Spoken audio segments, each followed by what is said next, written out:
Welcome to our video where you're going to be learning about communication problems. And what will you be learning about? You're going to learn about communication apprehension and some of the barriers to effective communication. You'll also be learning about interpersonal conflict and the styles of managing conflict and how to deal constructively with conflict. And then finally, you're going to be learning about developing an assertive communication style and the nature of assertiveness and some of the steps in assertiveness training. So let's get started. Communication apprehension is a broad term that refers to an individual's fear or anxiety associated with real or anticipated communication with another person or people. And at its heart, communication apprehension is a psychological response to evaluation. And this response quickly becomes physical as our body responds to the threat that our mind perceives. So our bodies cannot distinguish between psychological and physical threats. So we react like we're facing maybe a Mack truck that's barreling in our direction. So think about your sympathetic nervous system response, where the body's circulatory and adrenal systems shift into overdrive, preparing you to function at maximum physical efficiency, that fight or flight response. And yet, instead of running away or fighting, all you need to do is stand and talk. And so our physical responses are often not well adapted to the nature of the threat that we face. And this excess energy created by our body can actually make it harder for us to effectively communicate. And so you can understand then why communication apprehension can be followed by one of these responses. One is avoidance, where we might choose not to participate. Another is withdrawal, where we clam up in conversation that we can't escape. Another is disruption. Perhaps you have a lot of knowledge about what you are talking about with another person, or perhaps you have a lot of interest in the topic, but you have this inability to make fluent statements. And then sometimes what you might find is over communication, where there's nervous speech.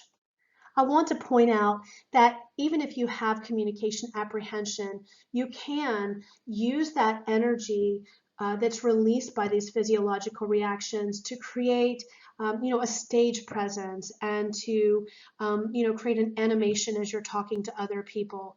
There are many ways to overcome these experiences, and I would encourage you to if you do have communication apprehension, to read more about this. There are many ways to handle this so that you don't have to have these negative experiences. There are several barriers to effective communication. Some significant ones include defensiveness, which is an excessive concern with protecting ourselves from being hurt. Another is ambushing, where we might listen carefully to what the other person has to say and then afterwards verbally attack the speaker, which of course you could imagine how that may negatively affect the relationship between the individuals who are communicating. And then there is self-preoccupation, and this can happen when an individual is so self-absorbed that the other person cannot equally participate. So there's an imbalance in the conversation. Sometimes you see this when people are anxious in conversation, and so the person may not, because of their anxiety, may be communicating in a nervous way. And then other times, the individual may just believe that what they have to share is more significant or meaningful. And then another reason may be that the person just hasn't developed effective communication skills and learned how to balance that conversation. There are many other barriers to effective communication that can include using words that maybe are understood by the listener in a different way than you intend them. And in this case, the message may not be understood as intended. Sometimes there can be a badly expressed message, and this may be due to the omission of needed words or inadequate vocabulary or the usage of the wrong words.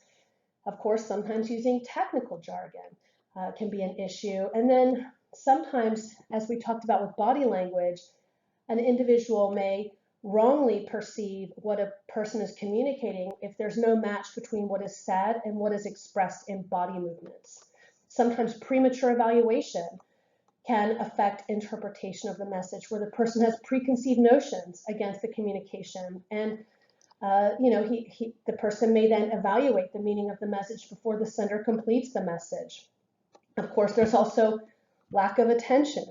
These are just some barriers to effective communication, and there are many barriers, and I would encourage you to read the section in your textbook on barriers to effective communication and think about how each of us can improve communication by addressing these barriers.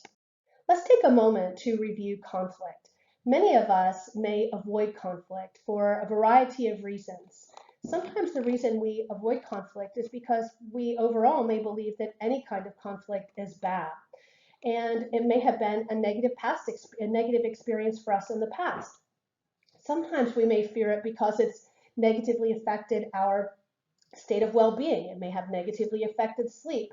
Maybe we've avoided conflict, or you tend to avoid conflict because of your experience with certain personality types, perhaps the current conflict that you have, or a conflict you've had in your past was one in which you didn't resolve because the other person had a very dominant personality and you didn't feel free to express your ideas, your opinions, or your thoughts. Perhaps you avoid conflict sometimes because you have negative experiences with conflict. This may be your experiences growing up. Perhaps your parents had a lot of arguments or disagreements, and so conflict feels very scary and negative for you. Or it may be that you had negative experiences with conflict between yourself and another family member, and so you avoid conflict for that reason. Perhaps you don't feel confident in your ability to resolve conflict, or perhaps you fear that by having any kind of conflict, you're going to hurt another person.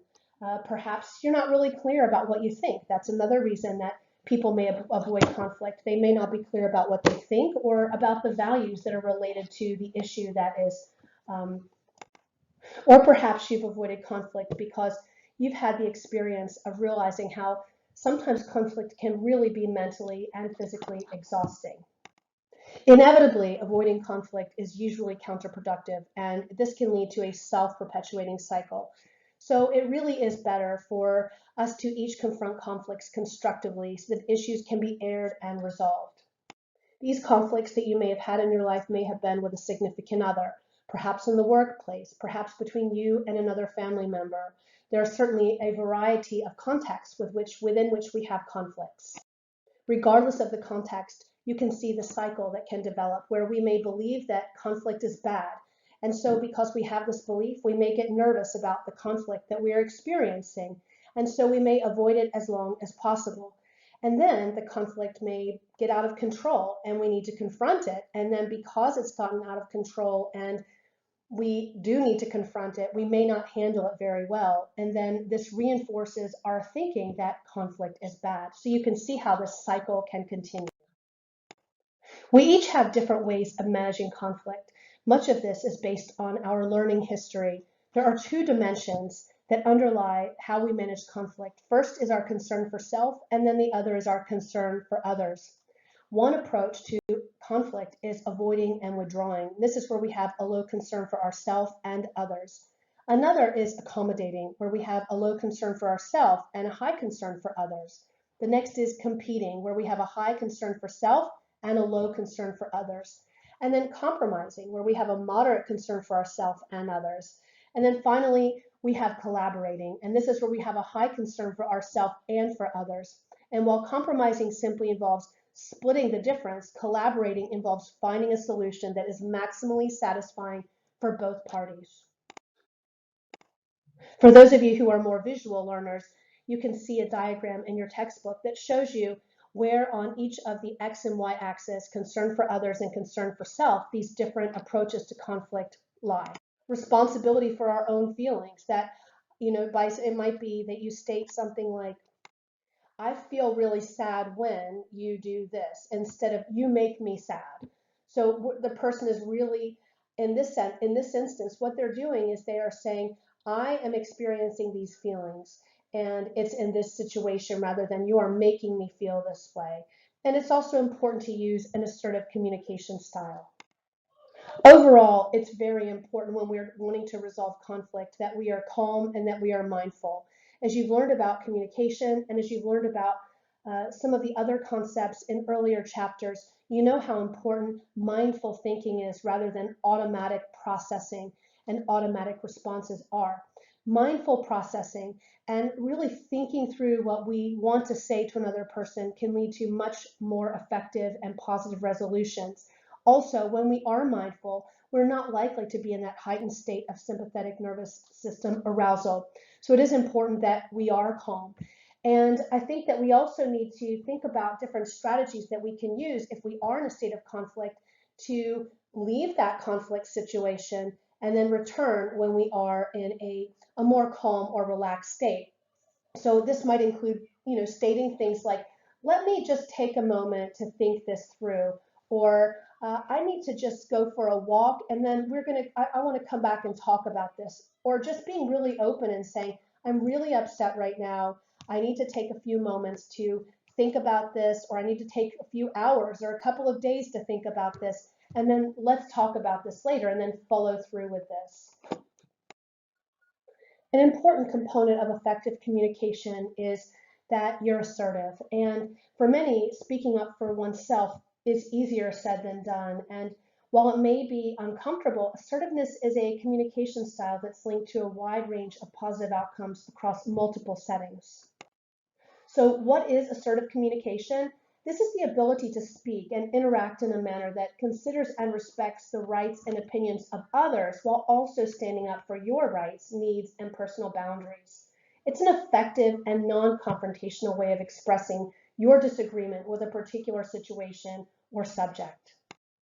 There are many behaviors that you can engage in during conflict resolution that are aligned with assertiveness and that will more effectively lead to positive conflict resolution for both yourself and the other individual.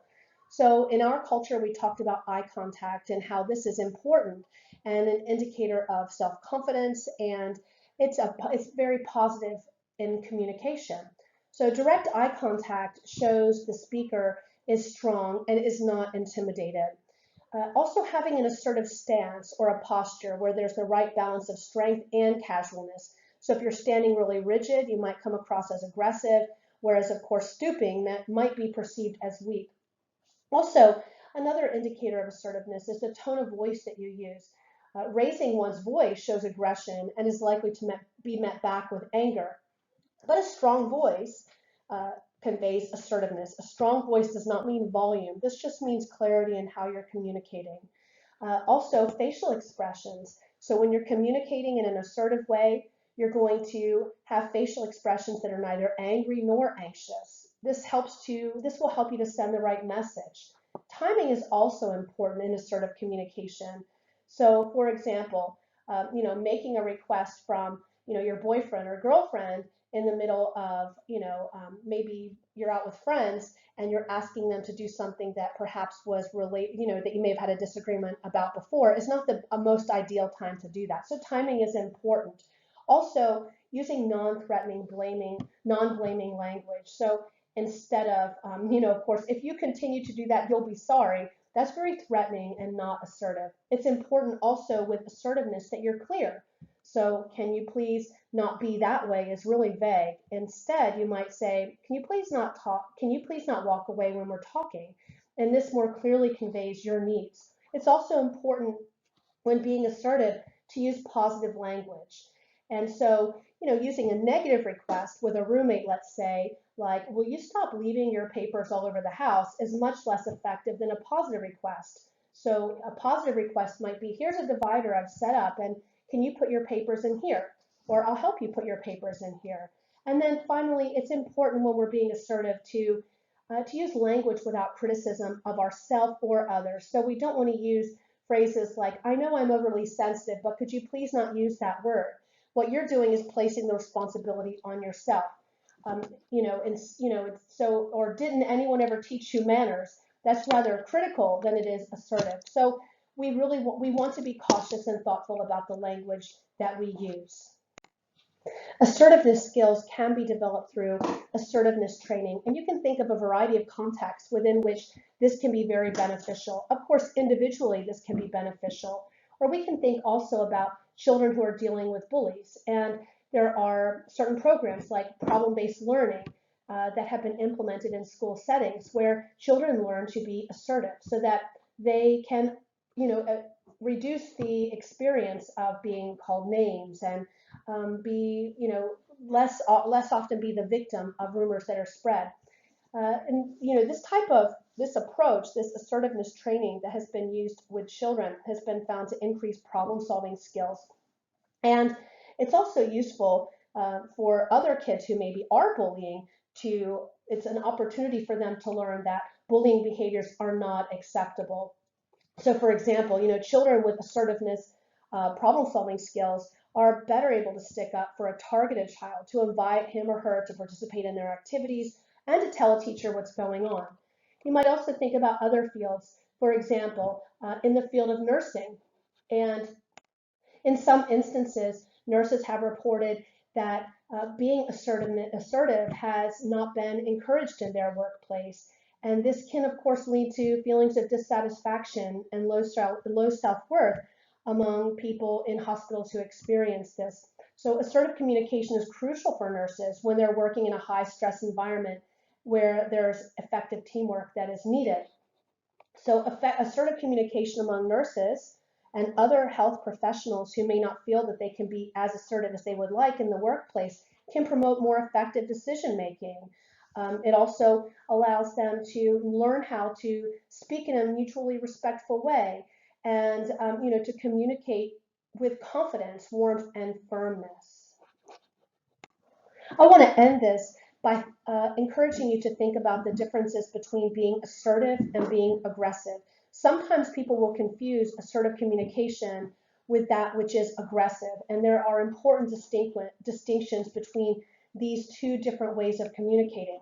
Assertive behavior promotes equality, whereas aggressive behavior denies the rights of other people. Assertive behavior, as you can reflect on what we've talked about, is respectful, whereas aggressive behavior is demeaning or hurtful. Assertive behavior is where a person engages in speech that is firm but gentle, whereas aggressive behavior, with that, the person's speech is loud and might be menacing. A person who's assertive is in control, whereas someone who's aggressive is not. A person who's assertive is using a relaxed stance, whereas a person who's aggressive is using a more rigid stance. A person who is assertive is respecting the personal space of others, whereas a person who's aggressive is violating another person's personal space. A person who's assertive has a calm affect meaning feeling, overall demeanor, and a person who is aggressive has an agitated or very emotional affect. A person who's assertive is supportive, whereas a person who's aggressive is competitive. A person who's assertive is honest and forthright, whereas a person who is aggressive is deceitful and manipulative. A person who's assertive has relaxed facial expressions, whereas a person who's aggressive has tense facial expressions. Assertive people, their requests are, or what they're wanting, involve the use of requests, whereas a person who is aggressive uses demands. Overall, a person who is assertive is respectful of the rules and rights of others, and a person who is aggressive does not. They do not value rules or the rights or needs of another person. Assertiveness overall results in more problem solving, whereas aggressiveness creates more problems. So when we think about the differences, there are clear distinctions between the two. Standing up for yourself can be done in a very positive manner, in a way that leads to your needs being met, but also the needs of the other individual being met when we do so in an assertive way. Assertiveness training can be useful in a variety of contexts. This can be useful individually. It can be useful for you as an adult. It can be useful in children, as we talked about bullying behavior.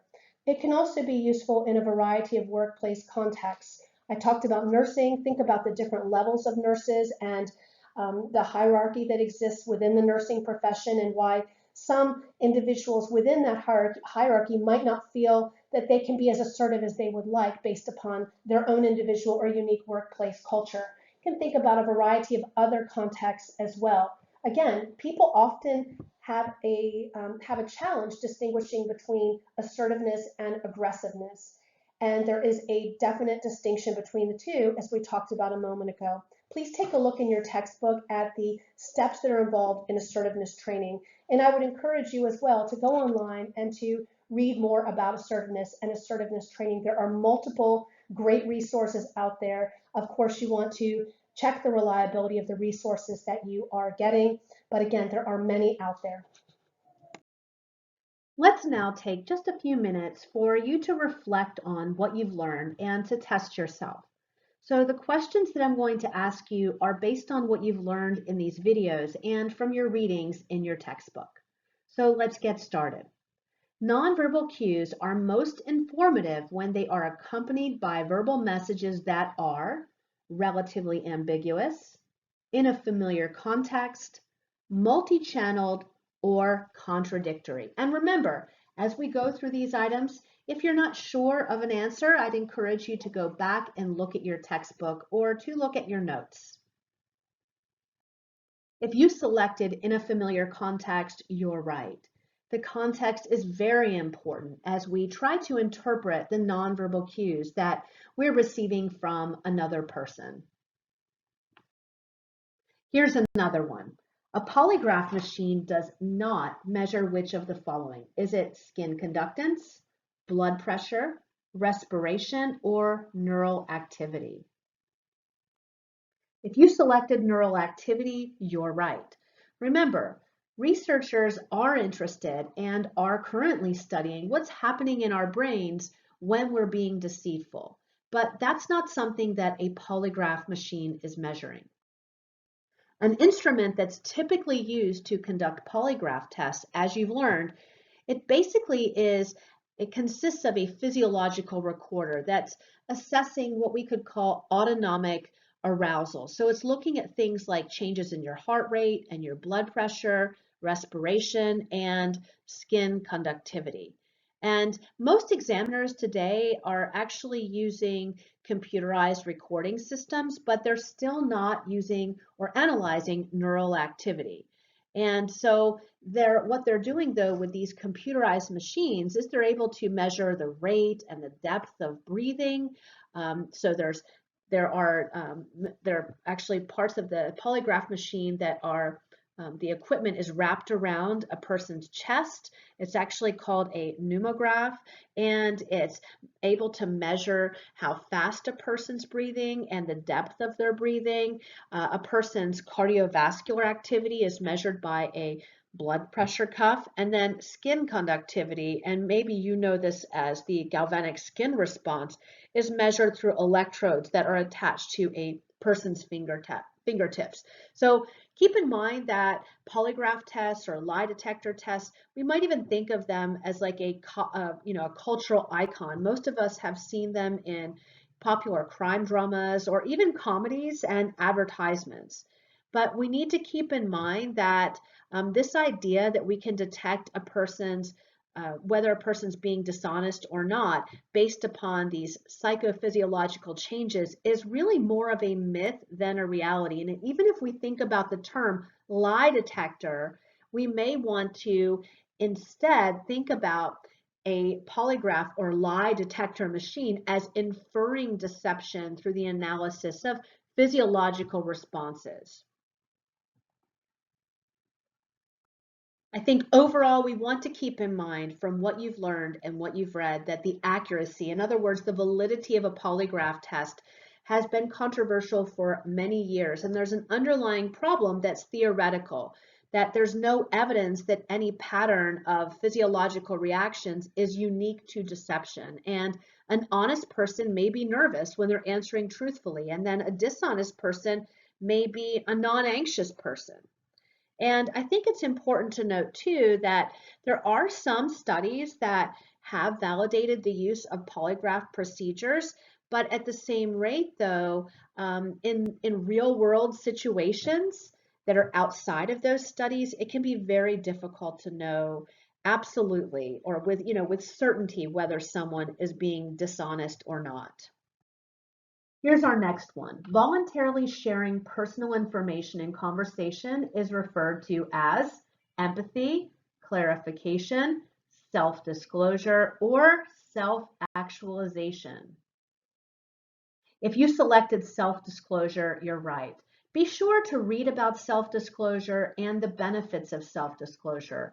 Also, be sure to note what the research has to say about self-disclosure and keep in mind that While self-disclosure can have many benefits, there can be some downsides if self-disclosure is imbalanced. In other words, if our level of self-disclosure or depth of disclosure is not reciprocated. Here's another one. In the beginning stages of a relationship with a person of the same sex, which is true, women typically disclose more than men. Men often disclose more than women. There's very little reciprocal self-disclosure, or men tend to disclose more about negative emotions. So what does the research have to say? If you selected that women typically disclose more than men, you're right. Please be sure again to go back and take a look at that section in your textbook and also in our video on self-disclosure. There's a lot of interesting research on this, and I'd encourage you to even spend some time looking outside of your book and just reading a bit about self-disclosure. I think this is so important when we think about building relationships. At the same rate, though, again, we want there to be that reciprocity. All right, let's think about active listening. Active listening consists of which of the following? Paying careful attention to what's being said, mindful processing, both paying careful attention and mindful processing, or none of these are true. If you selected both paying careful attention and mindful processing, you're right. A very fundamental part of effective communication is listening, and not just hearing, but being an active listener. Be sure to go back in your notes and in your textbook and take a look at the section on active listening. And this is something that each of us can improve on. You may already be a good listener, but we can all be better. Let's look at this one. Keith likes to talk about himself and is famous for being in love with the sound of his voice. We all know someone like this, perhaps. Maybe you have a friend that seems to want to be in the spotlight a lot and maybe even feels uncomfortable when they're not. So in conversation with your friend Keith, it's a challenge to take the spotlight off of him and all the great things he's accomplishing at school. When analyzing his communication strategically, it's most accurate to say that the barrier to effective communication is Keith's working self-concept, self-defensiveness, self-preoccupation, or motivational distortion. If you selected self-preoccupation, you're right. If you don't remember all that you've learned about barriers to effective communication, I'd encourage you to go back and take a look at this. This isn't only helpful for you in being prepared for the test, but it's also important just in our everyday lives. And for many of you who are going into the helping professions, this is going to be of significant importance. Let's try another one. Dana is annoyed by Monique's habit of squeezing the middle of the toothpaste tube. When Dana confronted her to share her feelings of displeasure, Monique lost her temper and argued that it is such a trivial matter that she can't believe she didn't even out the tube herself. Dana gave in and apologized because she didn't want Monique to be upset with her. Dana's behavior demonstrates the blank style of managing conflict. So which is it? Is it compromise, competition, avoidance, or accommodation? If you selected accommodation, you're right. Remember, accommodating is where a person is cooperative, but they're not being assertive. In other words, they try to satisfy the other person's concerns, but at the expense of their own. And the aim of this mode is to yield and often to maintain the relationship or status quo between themselves and the other person. And while accommodating for some of you may not sound like a good thing, sometimes this is a good thing. Keep in mind, I'm saying sometimes. Accommodating can actually be an ideal conflict style, but only in specific circumstances. So let's say, for example, when not meeting your concerns is a low risk to you, or perhaps to the topic in conflict. So maybe the toothpaste isn't that big of a deal. Or if the other party has a better alternative to your way of doing something, this may be a time when you accommodate. Or maybe when giving in means you're going to be building goodwill, or maybe you're going to be getting some type of credibility.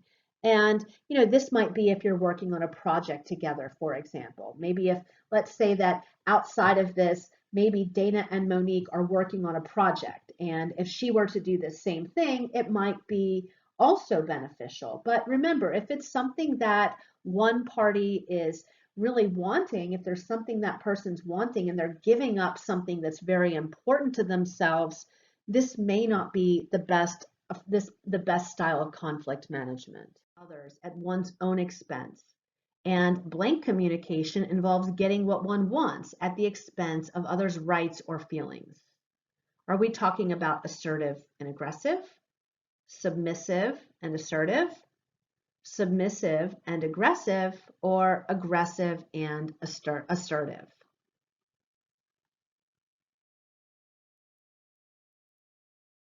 If you selected submissive and aggressive, in other words, submissive communication involves giving in to others at one's own expense, and then aggressive communication involves getting what one wants at the expense of others' rights or feelings, you're right.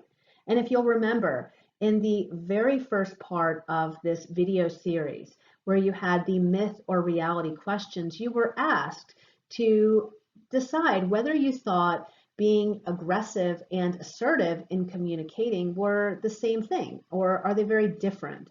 And they're actually very different. So when you're being assertive, you're not getting what you want at the expense of others' rights or feelings. But when you're being aggressive, you are. All right, here's another one. Hermione wants to change his assertive script. He's decided to talk about rewards and punishments with his partner, who's helping Hermione change his behavior. In this case, Hermione is focused on the rules of what? Description, expression, specificity, or consequences. If you chose consequences, you're right. Please be sure to go back and take a look at assertiveness training and what the steps are in assertiveness training and what you can do to be more assertive yourself. I think this is a very interesting part of the unit or the chapter, and I also think it's personally relevant. Even if you're already someone who finds yourself to be assertive, I think we can all improve and refine our communication skills. And again, if you're going into the helping professions, this is something that you're going to want to help your clients build. Let's try this one. Which of the following is not considered a cue in paralanguage? Is it volume, accent, content, or grunt? If you chose content, you're right. Remember, paralanguage refers to the nonverbal elements of communication. So content would not be part of paralanguage. And it's used to modify meaning, and it also is used to convey emotion. Now, paralanguage, as you've learned, can be expressed consciously or unconsciously. And it can include things like volume, like you see here, pitch, and in some cases, intonation of speech. And there's actually a study of paralanguage, which is called paralinguistics. This is a very interesting field of study. For those of you who are very interested in learning more about communication, I would encourage you to dig into this topic just by doing a search for paralinguistics. I think that going on to the Northeast State Journal Article Database, that's a great place to go for some good articles on this topic. And I'd also encourage you to take a look at Google Scholar, although not all of the articles are easily accessible. But if you do a search for any topic that's interesting to you in this chapter or other chapters or in any course, I'd encourage you next to your search term to just put the letters PDF, because if you do that, then those articles that are available as PDF documents that, in other words, you can access for free without having a subscription or without having to go to the Northeast State database, then you can easily access those there. And that's letting you know that. Here's another one. Mayer and Verscher in 2015. This is from your textbook, but we've also talked about this in the video. They note that although the polygraph is called a lie detector, by many it is really a what? A motion detector. expression detector, criminality apparatus, or a lie apparatus? If you selected emotion detector, you're right. Go back again, take a look at the polygraph test and what you've learned about that in your textbook. Reflect on what you've learned in this video about this. And there's a lot of there are many interesting articles available online if you're interested in learning more about this topic. But it is really an emotion detector, and its validity is often thought of as being very questionable. Here's another one. Which of the following types of self-disclosure is most likely to lead to feelings of intimacy between individuals? Is it understand, apply, emotional, or attribution? If you selected emotional, you're right. Again, go back and take a look at self-disclosure in your textbook. Also, you learned about this in your video, but self-disclosure is a very important topic that you've learned about. And I'd encourage you to think about why emotional self-disclosure is likely to lead to feelings of intimacy. And as you think about relationships, which we're going to be learning about in our next unit, I'd encourage you to think about how our early experiences in life, where we develop a sense of trust versus mistrust. If you've learned about Erik Erikson and other courses, that's the first stage of psychosocial development, according to Erik Erikson, a very well-known personality theorist. Think about how important it is for you to be able to trust others if you are going to disclose information about yourself. So think about even very early experiences, and even though you may not remember those experiences, how might those shape your brain and shape your outlook and how you view relationships? You're going to be learning about attachment in our next unit as well, which I think is obviously a very important topic. You'll find that it is as we look at that topic. But as you reflect on early relationships you've had with significant people in your life, whoever your significant caregiver was, having a secure attachment is important in forming later relationships. It is important in part because we develop a feeling that we can trust the other person. We believe they're going to be there and they're responsive and they're consistent. And so I wonder, how do you think that then plays into our feelings that, our reluctance or our motive to self-disclose? Let's look at this one. Interpersonal conflict is what? Is it inherently a good thing? Inherently bad for relationships? Should be suppressed if at all possible, or it can lead to a variety of good outcomes. What do you think? Some of you growing up may have come to the conclusion that conflict is not a good thing, and you might be a conflict avoider. You want to avoid it at all cost. But what does the research have to say? It suggests that conflict can lead to a variety of good outcomes. But remember, we have to be thoughtful in how we manage our conflict with others. How do we approach others with the problems or issues that we have? What's the style that we use, and what's going to be most effective so that we can maintain that relationship and actually grow from it? How about this one? Individualistic cultures tend to blank as a conflict management strategy. So they tend to promote conflict avoidance, encourage direct confrontations, encourage indirect confrontations, or downplay the importance of conflicts. Remember, individualistic cultures, we live in one. This is a cultural construct, and our culture is very individualistic. And remember, you can fall on a continuum, your culture can, from individualism to collectivism. We're one of the highest in the world in terms of individualism, and this means we're concerned with individual goals, that we tend to be competitive. We're focused on what we want to do, as opposed to being focused on how what we do may affect our community and our family. We're less concerned with fitting in, and more concerned with being independent and non-conformist, although we do know from what you've learned about conformity, we all have this tendency, but many people in our culture value that. They feel as though not conforming is a good thing. Whereas in collectivistic cultures, remember, the goal is to get along, to have relationships and connections with others, and that might mean giving up part of yourself. And so it's a very different way of looking at things. So what do you think? What would individualistic cultures tend to do? What did you read in your textbook? What have you learned? If you selected that individualistic cultures would encourage direct confrontations, you're right.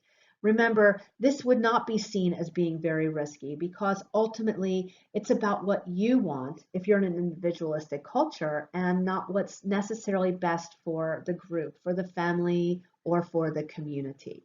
And remember, this is not to suggest that one is better than another. It just can help us to understand the different behaviors that people have, the preferences, what they tend to do in different cultures when we think about managing conflict. I hope that you found those review questions or test yourself questions to be helpful. In this video, you've learned a lot about conflict. You learned about interpersonal conflict and beliefs about conflict. And you also learned about the styles of managing conflict and that conflict is not always a bad thing and it can actually lead to some good outcomes depending upon what we do and how we handle it. And you learned about how to deal constructively with conflict. As always, if you have any questions about anything that you've learned, about anything in your textbook or in this video, please do not hesitate to reach out to me. I look forward to seeing each of you online.